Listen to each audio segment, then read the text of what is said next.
요즘에 두쫑크 끝나고 유행하는 게 뭔지 아시나요? 또 축구밖에 모르는 바보 여러분들에게 요즘 대세 하나 알려드리면 봄동 비빔밥이 대유행을 하고 있습니다. 저희 때는 호동이 형 혀를가짐 느끼는 영상으로 유명한 비빔밥이었는데 요즘 릴스에서 핫하더라고요. 방법도 어렵지 않으니까 고기보다 맛있다는 봄동 한번 먹어보시죠. 이제 날이 조금씩 풀려가는 것 같고 곧 왜 이렇게 더워? 하는 계절도 올 텐데 이번 주에 봄도 오기 전에 열불이 터지는 사람 하나 있죠. 아르테타입니다. 주중 울버햄튼과 아스날의 수년 경기가 펼쳐졌습니다. 프리미어리그 31라운드 수년 경기 울버햄튼과 아스날의 경기입니다. 아스날 맨시티랑 승점 5점 차로 벌렸던데? 그런데 한 경기를 더한 리그 22 울버햄튼과 1위 아스날의 경기가 몰리뉴 스타디움에서 진행되었는데 결과는 모두 아시죠? 경기는 아스날이 전반 사카의 골과 후반 인카피에의 골로 2대 0으로 앞서다가 61분 휴고 부에노의 골, 93분 울버햄튼의 영웅 2006년생 톰 에도지가 아스날의 승점 2점을 뺏는 동점골을 넣으면서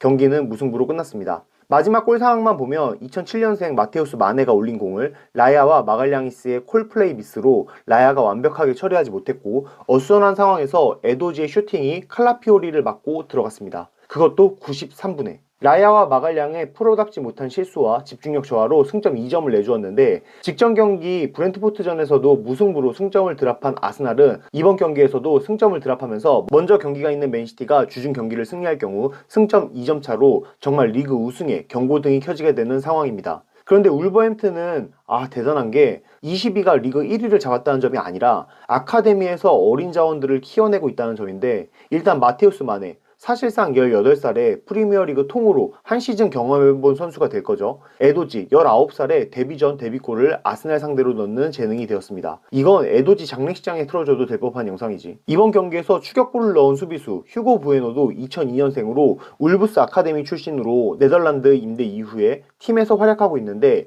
울버햄튼이 다음 시즌 챔피언십으로 내려간다고 해도 팀을 대표하는 어린 자원을 앞세워 즉시 승격을 노리는 팀으로 그리고 승격 후에는 돌풍의 팀으로 돌아올 수 있는 최소의 가능성을 만들고 있다고 보는데 다다음 시즌에 마테우스 마네와 에도지, 부에노 같은 선수들이 얼마나 성장했을지 기대가 되는 울브스입니다. 아스날 입장에서 보면 변명의 여지가 없는 아르테타의 실책으로 패배하였습니다. 많은 비판의 여지가 있는 와중에 미드필더 기용에 대한 비판을 받고 있는데 한마디 첨언 안 할 수 없죠. 우선 전문적인 중앙 미드필더에 대한 기용을 왜 하지 않았느냐. 직접적으로 에제나 트로사르 같은 2선의 성향을 갖는 선수보다는 3선의 네르고르를 기용하여 밀리고 있던 중앙의 힘싸움에서 승리하는 방법을 찾아야 했던 거 아니냐는 건데 이미 많은 팬들이 인지하다시피 네르고르는 아르테타 기준에서 아스날의 수준이 아니라고 분류되는 선수로 알고 있죠. PL 경기에서 내보낼 수 없다는 판단이었을 텐데 정말 그 정도의 수준의 선수일까? 1차원적으로 생각해 보았습니다. 직접 비교는 어렵겠지만 브렌트포드 소속으로 나섰던 지난 시즌 울버햄튼전에서 네르고르는 팀 최고 평점을 받을 정도의 기량을 보여주었거든요. 지난 시즌 울버햄튼의 전력이 현재 울버햄튼의 전력보다는 좋았다는 점에서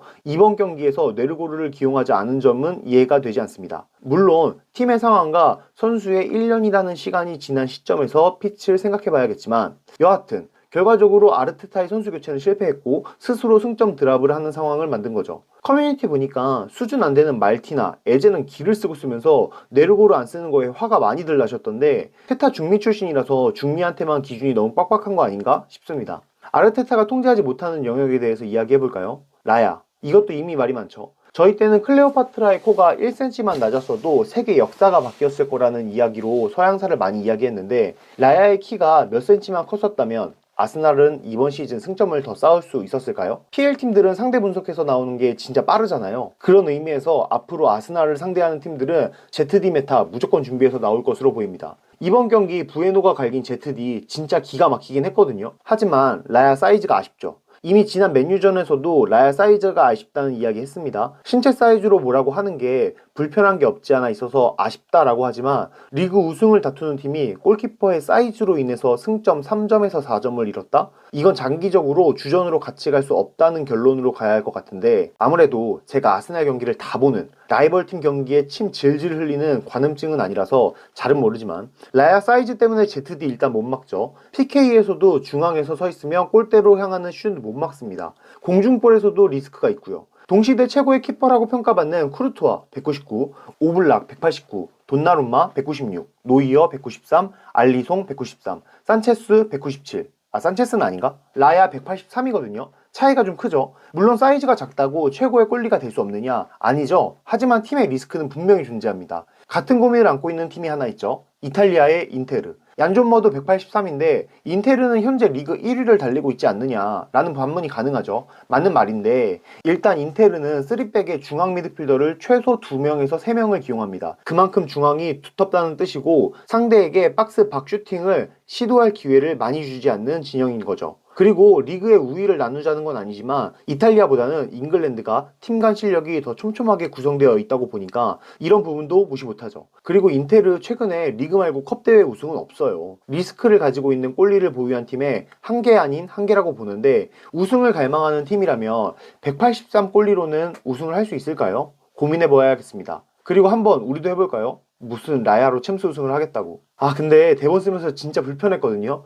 183도 진짜 크긴 하잖아요. 저 같은 난쟁이가 할 말은 아니긴 한데 오늘 여러모로 불편한 이야기를 많이 하네요. 돌아와서 아스날이 수년 경기에서 승점을 드랍하면서 위기를 자초하고 있습니다. 이번 주말 경기가 끝나면 이런 설레발이 다 의미가 없어질 수도 있지만 일단 맨시티는 홈에서 뉴캐슬을, 아스날은 원정에서 토트넘을 만나게 되는데 객관적인 전력으로는 두 팀 모두 승리할 거라고 예상이 되긴 하지만 맨시티가 만나는 뉴캐슬은 브렌트포드와의 리그 경기에서 패배하고 이어지는 죽음의 일정이 토트넘 원정, 빌라 원정, 카라버거 원정 3연승을 만들어내면서 하우가 자신의 가치를 스스로 증명하고 있습니다. 기세가 좋네요. 아스날이 만나는 토트넘은 일단 북런던 더비라는 부담이 있고 최근에 투도로 임시감독으로 선임하면서 반등 노리고 있죠. 투도로 나름 임시감독 씬에서 방구 좀 끼는 감독이란 말이죠. 또 토트넘은 지난 11일 경기 이후에 열흘 정도를 팀을 재정비하는 시간을 가질 수 있었기 때문에 준비를 잘하고 나올 텐데 더비 라이벌, 감독 경질 버프 받은 토트넘, 현재 분위기의 아스날 입장에서는 상당히 까다로운 경기가 될 것 같습니다. 맨시티는 둘째치고 일단 이번 경기는 무조건 이겨야 하는 상황에 놓인 아르테타인데 지난 0708 시즌의 아스날도 26경기 이후에 승점 5점 차 1위인 상황에서 시즌을 3으로 마무리했다는 칼럼도 있더라고요.